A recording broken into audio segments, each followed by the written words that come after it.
Hello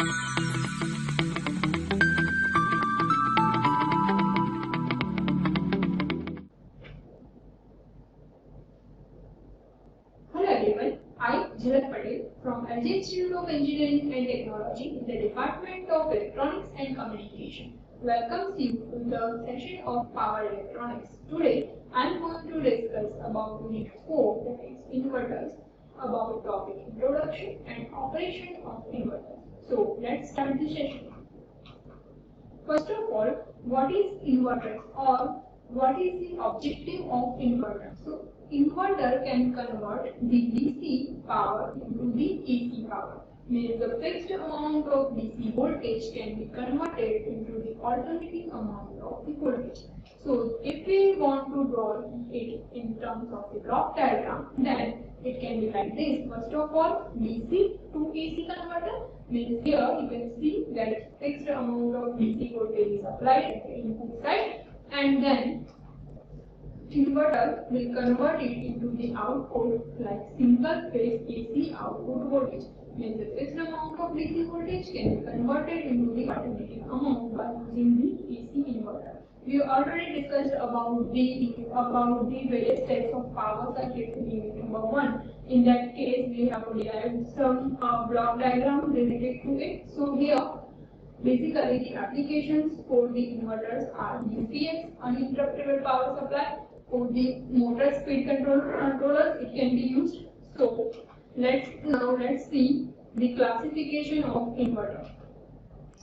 So inverters are basically classified based on the types of waveform used and the type of source used in that. So first of all, let's see the classification based on the nature of source. Which type of source, either the voltage source can be used or current source can be used. So it can be classified into the two types of sources. First one is VSI, means voltage source inverter, and the second one is CSI, means current source inverter. So this is the first type of classification. Second one is based on the configuration, means how one can plot the inverter. So based on that, it can be like a connection type, like it can be either the series type of configuration, or whether it is a parallel type of configuration, or whether it is a bridge type of configuration. You already seen this type of configuration in unit number 2 for control rectifiers. In case of control rectifier, we have seen about the symmetric as well as the asymmetric configuration.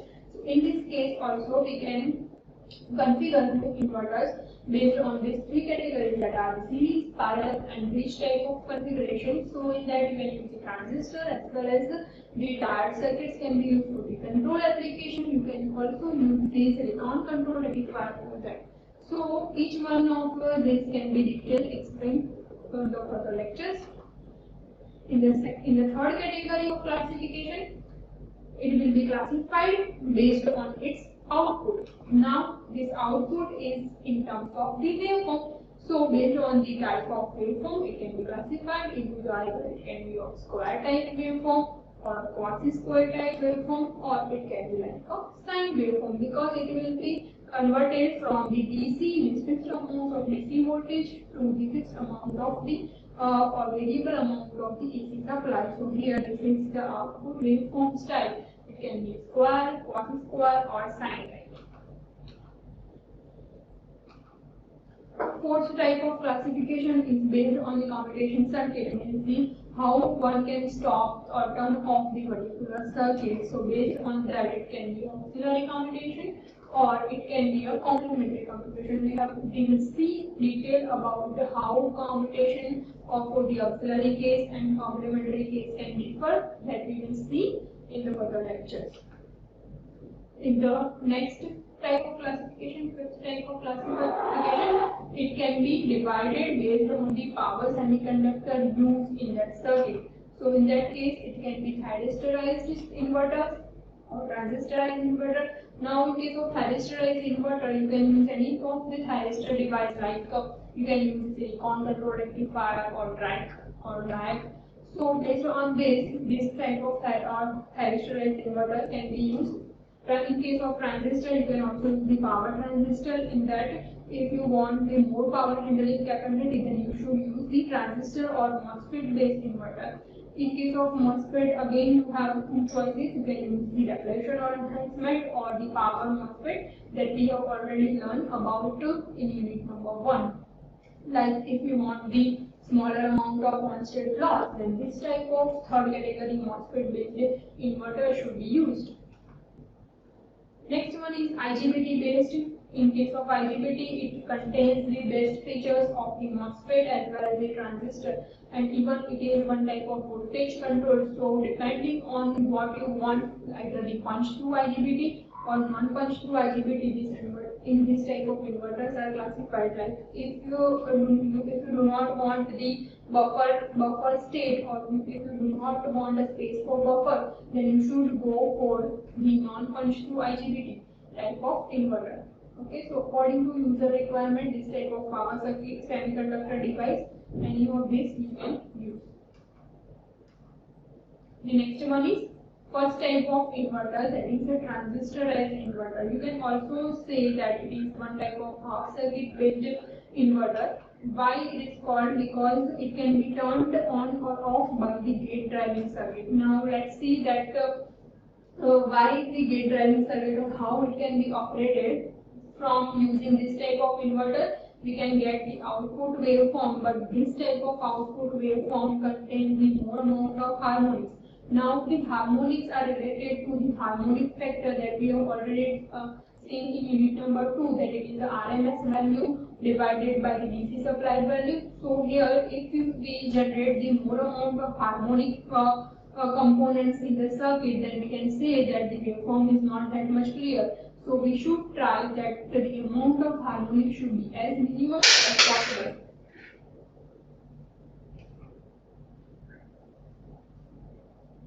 So amount of waveform, amount of harmonic should be as minimum as possible. And because of that, if the more number of harmonics are generated, we can say that this output voltage may get reduced in that case.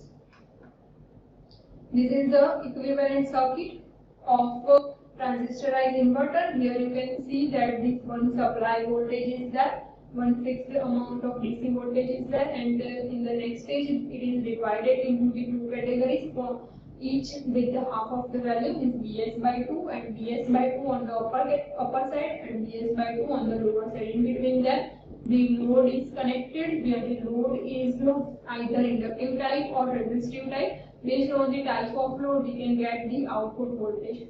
Here one transistor in parallel with diode is connected. Same way in the second lower section or the lower part also, the transistor is connected with the diode.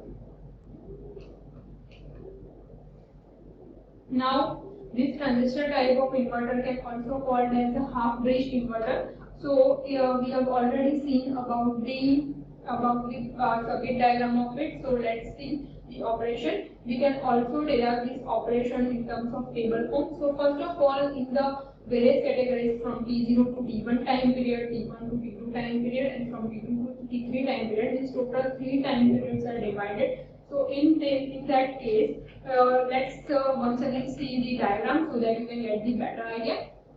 Here in the first cycle, this upper portion will start conducting, means the first transistor, you can name it as a Q1 or transistor 1, both will be okay. So in the first time period, this Q1 means transistor 1 will start conducting, and then after in the second interval, the diodes will start conducting. So now let's see what happens in the operation.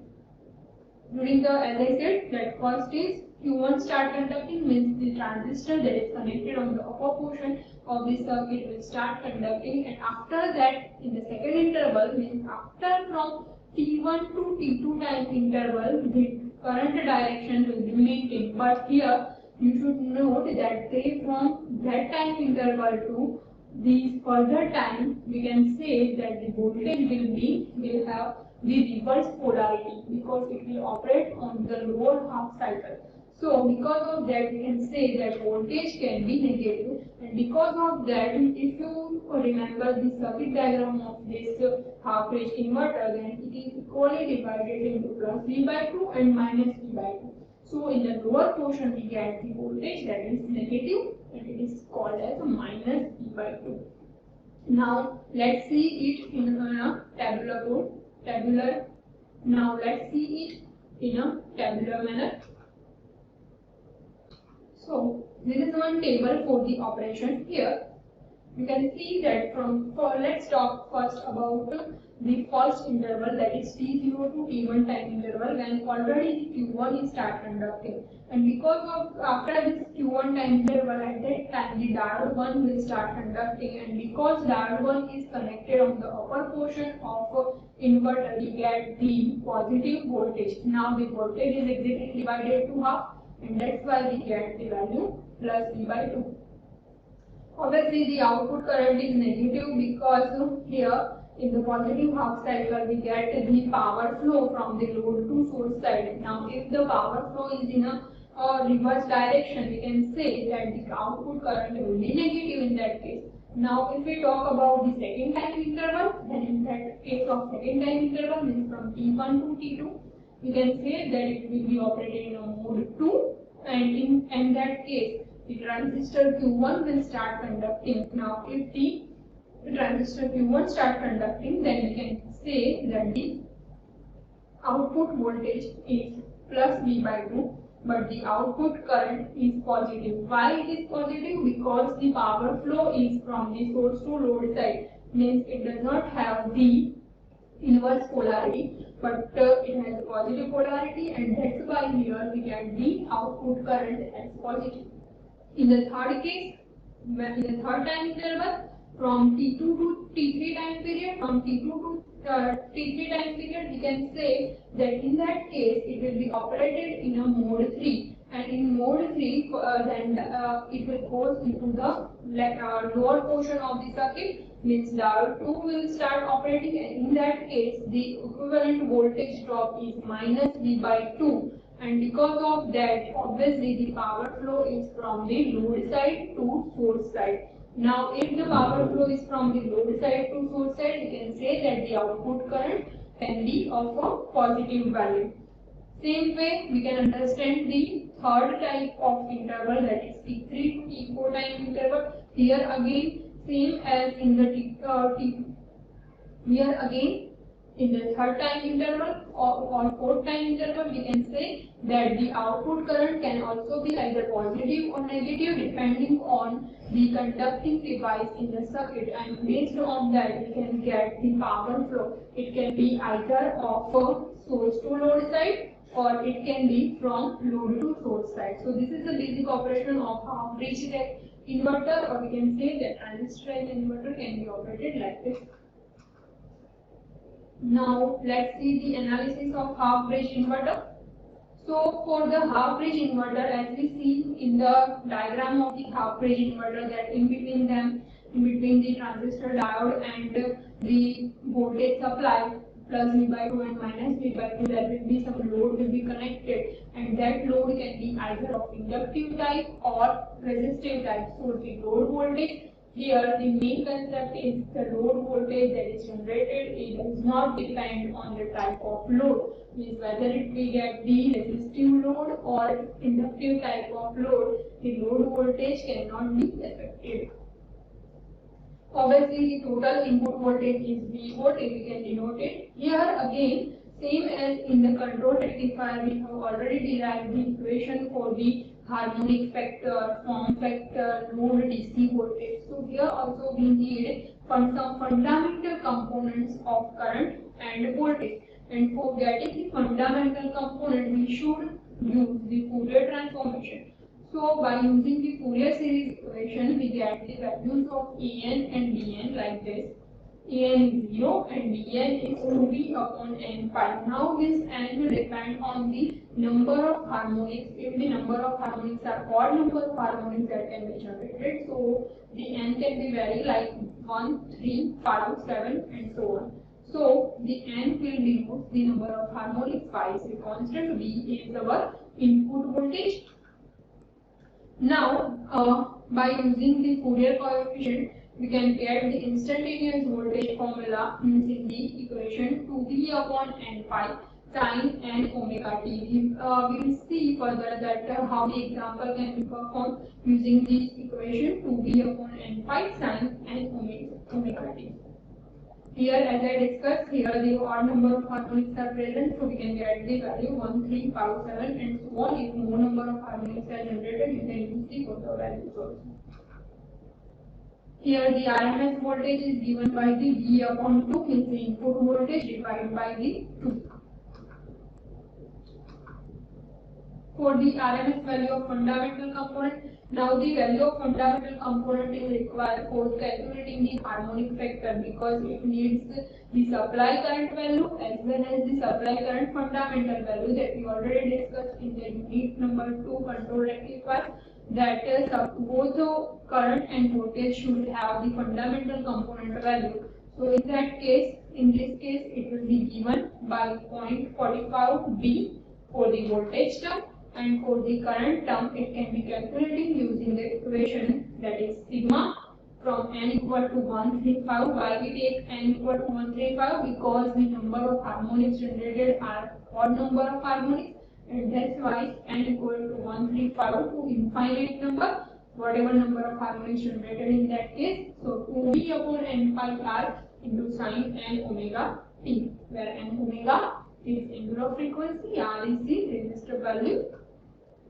So based on this, we can also calculate the output power. Power is the voltage versus current, but here we require some power factor also. So that's why we multiply it with VI cos theta. We can also say that this is a true power that we need. There is two types of power, that is active power or reactive power. So this is the active power case, VI cos theta. If you want to calculate the same for the reactive power, you should use the formula VI sin theta. So now the fundamental RMS output power can be given by the equation. Here, to get this equation of power, power is the multiplication of voltage into current. We have already derived the equation for voltage.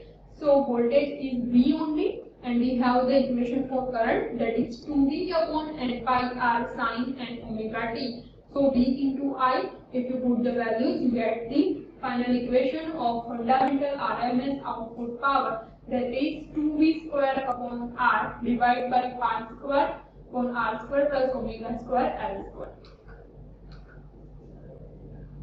Now let's talk about the performance parameters of it. So first of all, the first performance parameter is harmonic factor.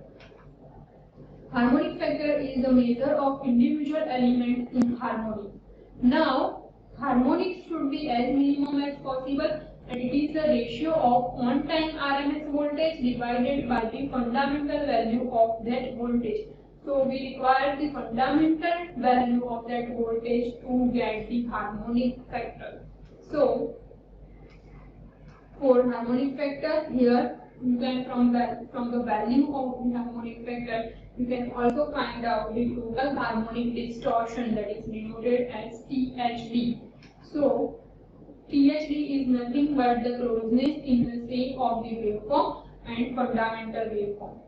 So it will be like this: individual component square divided by the fundamental component's RMS value. Means the individual component square means V2 square, V3 square, V4 square, whatever the component present, so on. So it will be kept as it is, raised to 1 by 2, and it will be divided by the fundamental value of voltage. So we get the equation like 1 upon V01 RMS into V2 square plus V3 square plus V4 square. So based on this, we get the distortion factor. It is given by the measure of effectiveness in reducing the total harmonic components. So it is given by the harmonic factor, that is RMS value divided by value of n. Now this n can be of number of harmonics. So if you have the value of harmonic, you can also calculate the distortion factor, because it will be simply the measure of effectiveness in reducing the total harmonic component. The next performance parameter is cross conduction. it is the lowest order of harmony that is present in the circuit.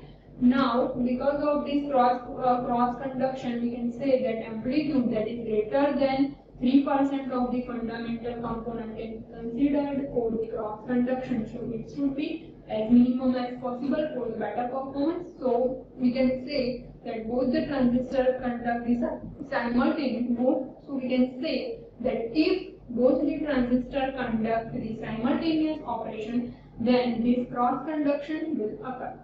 So in the next session, we will see some examples related to the performance parameters of the harmonic factor, distortion factor, and cross conduction. Up to this, if you have any doubts or queries, you can ask me on my email ID. Thank you for watching.